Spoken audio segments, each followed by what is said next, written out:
السلام علیکم دوستو، کیا آپ جانتے ہیں دنیا میں کاشتکاری کا آغاز کیسے ہوا اور دنیا کے پہلے کسان کون تھے جنہوں نے انسانوں سے لاکھوں سال قبل بیج بو کر فصلیں اگائیں اور زمین پر کاشتکاری کا آغاز کیا؟ آج اس ویڈیو میں ہم آپ کو تفصیل سے بتائیں گے۔ دوستو، دنیا کے پہلے کسان چیونٹے اور چیونٹیاں ہیں جنہوں نے انسانوں سے 30 لاکھ سال قبل بیج بو کر فصلیں اگائی تھیں۔ کیلیفورنیا اکیڈمی آف سائنسز کی ریسرچ کے مطابق چیونٹیاں سب سے پہلے بیج جمع کرتی ہیں اور پھر انہیں بو کر فصل اگاتی ہیں، اور حتیٰ کہ دوسرے دشمن کیڑوں سے ان فصلوں کی حفاظت بھی خود کرتی ہیں جو فصلوں کو نقصان پہنچاتے ہیں۔ یہ چیونٹیاں فصل پکنے پر اسے کھاتی ہیں اور اگلی فصل کے لیے بھی بیج جمع کر لیتی ہیں اور پھر انہیں اگاتی ہیں۔ چیونٹیوں اور پودوں میں یہ رشتہ لاکھوں سال پرانا ہے اور دونوں کے لیے منفرد بھی ہے۔ اب تک خیال کیا جاتا تھا کہ انسان نے کاشتکاری کا آغاز 12,000 سال قبل کیا، لیکن صرف 50 سال قبل ہی سائنسدانوں کو احساس ہوا کہ صرف انسان ہی فصلیں نہیں اگاتا۔ اب جو ریسرچ ہمارے سامنے آئی ہے اس کے مطابق فجی میں ایسی چیونٹیاں اور چیونٹے پائے جاتے ہیں جنہوں نے انسان کو کاشتکاری کے سلسلے میں لاکھوں سال قبل شکست دی۔ ہم نے اس بات کا قریب سے مشاہدہ کیا کہ چیونٹیاں بھی بیج بو رہی ہیں اور ان پر کھاد جیسی کوئی چیز ڈال رہی ہیں اور ان کے پودے بننے کا انتظار کر رہی ہیں، اور جب پودا بڑا ہو جاتا ہے اور پھل پک کر تیار ہو جاتا ہے تو پھر یہ اس کا پھل کھاتی ہیں۔ سائنسدانوں کا کہنا ہے کہ ابھی بھی یہ بات پر اصرار ہے کہ چیونٹیوں اور فصلوں میں یہ تعلق کیسے پیدا ہوا۔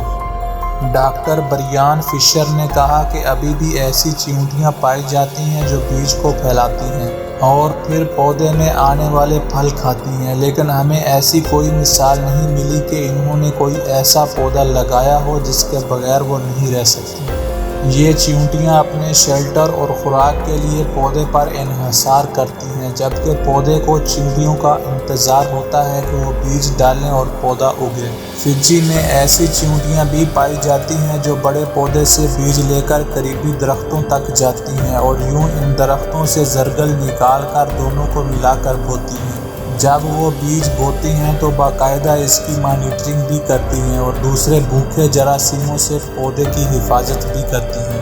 دوستو، چیونٹی کبھی تنہا نہیں رہتی بلکہ کالونیوں میں رہتی ہے، اور کوئی چیونٹی کبھی اپنے کام میں کوتاہی نہیں کرتی۔ ہر چیونٹی کے 2 کام ہوتے ہیں، یعنی غذا جمع کرنا اور اپنے بل کی حفاظت کرنا۔ غذا سب چیونٹیاں مل جل کر کھاتی ہیں اور اسی کے سہارے ان کی ملکہ پلتی ہے۔ شمالی افریقہ کی صحرائی چیونٹی اوسطاً 6 دن تک زندہ رہتی ہے، تاہم وہ اس عرصے میں اپنے وزن سے 15 تا 20 گنا زیادہ غذا اپنی کالونی میں پہنچا دیتی ہے۔ چیونٹی اپنی کالونی کی حفاظت کی خاطر بھی ہر وقت خودکشی کے لیے تیار رہتی ہے۔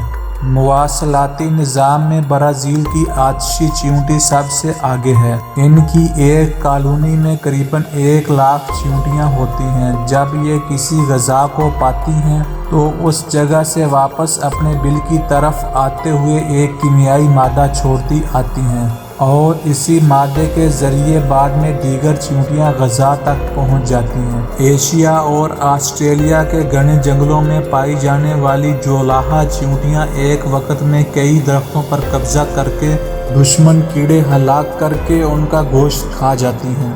اگر ان کی کالونی پر حملہ ہو تو سرحد پر تعینات چیونٹیاں جو ہمیشہ بوڑھی ہوتی ہیں ایک خاص مادہ زمین پر گرا کر مخصوص ناچ شروع کر دیتی ہیں، جس سے سب کو حملے کا علم ہو جاتا ہے۔ یہ بوڑھی چیونٹیاں حملے کے نتیجے میں ہلاک بھی ہو جاتی ہیں۔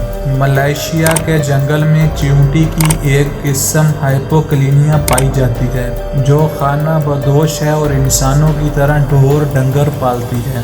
ان کا ڈھور ڈنگر آٹے کا کیڑا ہے جو پودوں کے رس پر پلتا ہے۔ کیڑا اس رس کا مواد اپنے فضلے کے ذریعے چیونٹیوں میں منتقل کرتا ہے اور اس کے بدلے چیونٹیاں اس کیڑے کو دشمن سے بچاتی ہیں اور انہیں ریوڑ کی شکل میں اپنے ساتھ ساتھ نقل مکانی کرواتی ہیں۔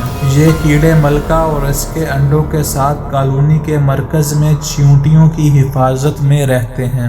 امریکہ کی چیونٹی کی ایک قسم آرمی آنٹ کہلاتی ہے جو سائز میں کافی بڑی ہے، بڑی تعداد میں مل کر شکار کرتی ہے اور پڑاؤ بدلتی رہتی ہے۔ ان کا حملہ صبح کے وقت شروع ہوتا ہے جو ہزاروں چیونٹیاں صف بنا کر بڑھنے لگتی ہیں۔ یہ قافلہ 45 فٹ لمبا اور 3 سے 6 فٹ چوڑا ہو سکتا ہے۔ ان کے راستے میں آنے والی ہر چیز، مکڑیاں، بچھو، کن کھجورے اور دیگر کیڑے ان کے ہاتھوں مارے جاتے ہیں، بلکہ سانپ اور چھپکلیاں بھی بچ نہیں پاتے۔ سپہر کو اس لشکر کا مارچ پاسٹ رک جاتا ہے اور یہ دوبارہ پڑاؤ کا رخ کرتی ہیں۔ امریکی ریاست لوزیانا سے ارجنٹائن تک پائی جانے والی پتہ توڑ چیونٹی وہ واحد حیوان ہے جو تازہ سبزے پر کھمبیاں اگاتی ہیں۔ چیونٹیوں کی بعض دیگر اقسام دیمک اور بھونڈرے بھی کھمبیاں اگاتے ہیں، مگر وہ اس کے لیے گلی سڑی لکڑی یا کیڑے مکوڑوں کی لاشوں کو بطور وسیلہ استعمال کرتے ہیں۔ صرف پتہ توڑ چیونٹی ہی اس مقصد کے لیے پتے اور پھول جمع کرتی ہے۔ یہ پودے زہریلے بھی ہوتے ہیں اور انہیں براہ راست کھانے سے چیونٹی ہلاک بھی ہو سکتی ہے، لیکن وہ بغیر کھائے منہ میں پکڑ کر انہیں اپنے بل کے نچلے حصے میں لے جاتی ہے تاکہ کھمبی کو اگنے کے لیے نمی اور تاریکی کا جو ماحول درکار ہو وہ میسر آ جائے۔